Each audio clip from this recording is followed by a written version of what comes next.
ಸ್ನೇಹಿತರೆ, ಇವತ್ತು ನಮ್ಮ ಚಿನ್ನಸ್ವಾಮಿ ಸ್ಟೇಡಿಯಂನಲ್ಲಿ ಅದು ಹೋಮ್ ಗ್ರೌಂಡ್ನಲ್ಲಿ ಆಡ್ತಾ ಇದೆ R C B versus KKR ಅನ್ನೋದಕ್ಕಿಂತ ಒಂದು ಕಡೆ ವಿರಾಟ್ ಕೊಹ್ಲಿ ವರ್ಸಸ್ ಗೌತಮ್ ಗಂಭೀರ್ ಅಂತ ಹೇಳ್ಬೋದು. ಹೋದ ಒಂದು ಸೀಸನ್ನಲ್ಲಿ ಗೌತಮ್ ಗಂಭೀರ್ ಮತ್ತು ವಿರಾಟ್ ಕೊಹ್ಲಿ ಅವರ ಮಧ್ಯೆ ಒಂದು ಕೋಲ್ಡ್ ವಾರ್ ನಡೀತಾ ಇತ್ತು. ಈ ಬಾರಿ ಗೌತಮ್ ಗಂಭೀರ್ ಅವರ MP ಸ್ಥಾನಕ್ಕೆ ಕೂಡ ರಾಜೀನಾಮೆಯನ್ನು ಕೊಟ್ಟು, BJPಯಿಂದ MP ಆಗಿದ್ರು ಅವರು. ಆ ಒಂದು ಸ್ಥಾನಕ್ಕೆ ರಾಜೀನಾಮೆಯನ್ನು ಕೊಟ್ಟು ಫುಲ್ ಟೈಮ್ ಕೋಚರ್ ಆಗಿ ಬಂದಿದ್ದಾರೆ KKRಗೆ. ಶ್ರೇಯಸ್ ಅಯ್ಯರ್ ಅವರು ಕ್ಯಾಪ್ಟನ್ ಆಗಿದ್ದರೂ ಕೂಡ ಗೌತಮ್ ಗಂಭೀರ್ ಅವರ ಒಂದು ಆರ್ಭಟ ಅಲ್ಲಿ ಜಾಸ್ತಿನೇ ಇರುತ್ತೆ. ನೋಡಬೇಕು ನಾಳೆ ವಿರಾಟ್ ಕೊಹ್ಲಿ ಮತ್ತು ಗೌತಮ್ ಗಂಭೀರ್ ಅವರ ವರ್ಷ ಯಾವ ರೀತಿ ಇರುತ್ತೆ ಅಂತ. ಕಳೆದ ಪಂದ್ಯದಲ್ಲಿ ವಿರಾಟ್ ಕೊಹ್ಲಿ ಅವರು ಸಖತ್ತಾದ ಫಾರ್ಮ್ನಲ್ಲಿದ್ದರು, ಅದ್ರ ಬಗ್ಗೆ ಡೌಟೇ ಇಲ್ಲ. ಸೊ ಒಳ್ಳೆ ಫಾರ್ಮಲ್ಲಿ ಇದ್ದಾರೆ. ಮತ್ತೊಂದು ಕಡೆ ಮಿಡಲ್ ಆರ್ಡರ್ ಪ್ರಾಬ್ಲಮ್ ಏನಿತ್ತು ಅದು ಕೂಡ ರಿಸಾಲ್ವ್ ಆಗಿದೆ. ಯಾಕೆಂದರೆ ದಿನೇಶ್ ಕಾರ್ತಿಕ್ ಅವರು ಟೆರಿಬಲ್ ಫಾರ್ಮಲ್ಲಿದ್ದಾರೆ ಅಂತಲೇ ಹೇಳ್ಬೋದು. ಎರಡೂ ಪಂದ್ಯದಲ್ಲಿ ಮ್ಯಾಚ್ ವಿನ್ನಿಂಗ್ ರೀತಿಯ ಪರ್ಫಾರ್ಮೆನ್ಸನ್ನು ಕೊಟ್ಟಿದ್ದರು. ಮೊದಲನೇ ಪಂದ್ಯದನ್ನು ಗೆಲ್ಲದೇ ಇರ್ಬೋದು, ಆದರೆ ತಂಡವನ್ನು ಒಂದು ಕೆಳಮಟ್ಟದಿಂದ 170 ಮೇಲಿನ ಒಂದು ರೇಂಜ್ಗೆ ತೊಗೊಂಡು ಹೋಗಿದ್ರು ದಿನೇಶ್ ಕಾರ್ತಿಕ್ ಅವರು ಮತ್ತು ರಜತ್ ಪಟಿದಾರ್ ಅವರು, ಅಂದರೆ ತಪ್ಪಾಗೋದಿಲ್ಲ. ಸೊ ರಜತ್ ಪಟಿದಾರ್ ಅವರು ಕೂಡ ಒಂದು ಒಳ್ಳೆ ಫಾರ್ಮಲ್ಲಿದ್ದಾರೆ. ಒಂದು ಕಡೆ ಡುಪ್ಲೆಸಿಸ್ ಅವರು ಕೂಡ ದೊಡ್ಡ ಸ್ಕೋರ್ ಮಾಡಿಲ್ಲ ಅಂದರೂ ಕೂಡ ಸ್ಟ್ರೈಕ್ ರೇಟ್ ಚೆನ್ನಾಗಿತ್ತು, ಒಂದು ಒಳ್ಳೆ ಪೊಸಿಷನಲ್ಲಿ ಆಡ್ತಾಯಿದ್ರು. ಸೊ ಎಲ್ಲ ಒಂದು ಮತ್ತೊಂದು ಕಡೆ ಬೌಲಿಂಗ್ ತುಂಬ ವೀಕ್ ಅಂತ ಹೇಳ್ತಾ ಇದ್ವಿ, ಆದರೆ ಬೌಲಿಂಗಲ್ಲೂ ಕೂಡ ಅಂಥ ವೀಕ್ ಅಂತ ಅನ್ನಿಸ್ಲಿಲ್ಲ. ಆಡಿದ 2 ಪಂದ್ಯಗಳಲ್ಲಿ ಒಂದು ಒಟ್ಟಾರೆ ಉತ್ತಮವಾದ ಪ್ರದರ್ಶನವನ್ನೇ ಕೊಟ್ಟಿದ್ದಾರೆ ನಮ್ಮ ಬೌಲರ್ಸ್ಗಳು ಅಂತ ಹೇಳ್ಬೋದು.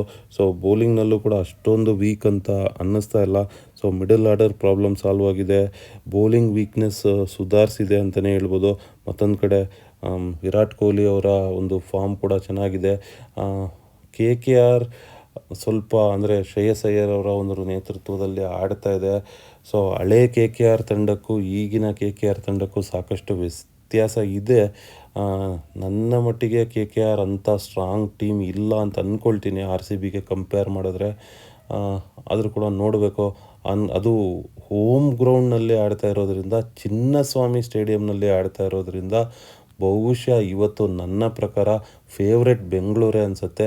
ನಾನು ಮೊದಲನೇ ಪಂದ್ಯದಲ್ಲಿ ಹೇಳಿದ್ದೆ ಎಲ್ಲೊಂದು ಕಡೆ ಚೆನ್ನೈಗೆ ಸ್ವಲ್ಪ ಅವಕಾಶ ಇದೆ ಅಂತ. ಸೊ ಅದೇ ರೀತಿ ಚೆನ್ನೈಯವರು ಗೆದ್ದಿದ್ರು, ಆದರೆ ಕಳೆದ ಪಂದ್ಯದಲ್ಲಿ ಬೆಂಗಳೂರು ಗೆಲುವು ಖಚಿತ. ಯಾಕಂದರೆ ಚಿನ್ನಸ್ವಾಮಿ ಸ್ಟೇಡಿಯಂನಲ್ಲಿ ಆಡ್ತಾ ಇದ್ದೀವಿ ಅಂತ ಅನಲೈಸ್ ಮಾಡಿದ್ದೆ, ಅದು ಕರೆಕ್ಟಾಗಿ ಸರಿ ಹೋಗಿತ್ತು.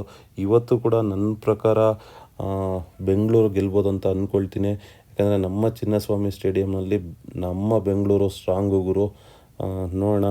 ಸೊ ಆ ಸ್ಟ್ರಾಂಗ್ನೆಸ್ ಹೇಗಿರುತ್ತೆ, KKRನ್ನು ಹೇಗೆ ಕಟ್ಟಿ ಹಾಕ್ತಾರೆ, ಡುಪ್ಲೆಸಿಸ್ ಅವರು ಏನೆಲ್ಲ ಪ್ಲಾನ್ ಮಾಡ್ತಾರೆ, ಗೌತಮ್ ಗಂಭೀರ್ ಅವರ ಪ್ಲಾನ್ಗಳಿಗೆ ಹೇಗೆ ಪ್ರತ್ಯುತ್ತರ ಕೊಡ್ತಾರೆ. ಆದರೆ RCB ಮ್ಯಾಚ್ ಅಂದರೆ RCB ಮ್ಯಾಚ್ಗಿಂತ ಅಲ್ಲಿ RCB ಕ್ರೌಡೇ ಒಂದು ಸಖತ್ ಎಂಟರ್ಟೈನ್ಮೆಂಟ್ ಗುರು. ಸೊ ಆ ಕ್ರೌಡು, ಆ ಒಂದು ಕೂಗು, ಜೋಶು ಏನಿದೆ ಅದನ್ನು ನೋಡೋಕ್ಕಂತಲೇ ಸ್ಟೇಡಿಯಮ್ಗೆ ಹೋಗಬೇಕು. ಸೊ ನಾನು ಕೂಡ ಇವತ್ತು ಪಂದ್ಯವನ್ನು ನೋಡೋದಕ್ಕೆ ಹೋಗ್ತಾ ಇದ್ದೀನಿ. ಸೊ ಅಲ್ಲಿಂದ ಒಂದು ವಿಡಿಯೋನ ಕೂಡ ಮಾಡ್ತೀನಿ. ಸಾಧ್ಯವಾದಷ್ಟು ಮಟ್ಟಿಗೆ ಆ ಕ್ರೌಡ್ನ ಒಂದು ವಿಡಿಯೋ ತೆಗಿಯೋದಕ್ಕೆ ಪ್ರಯತ್ನ ಪಡ್ತೀನಿ. ನೋಡೋಣ ಹೇಗಿರುತ್ತೆ ಅಂತ. ಮೀಟ್ ಮಾಡೋಣ.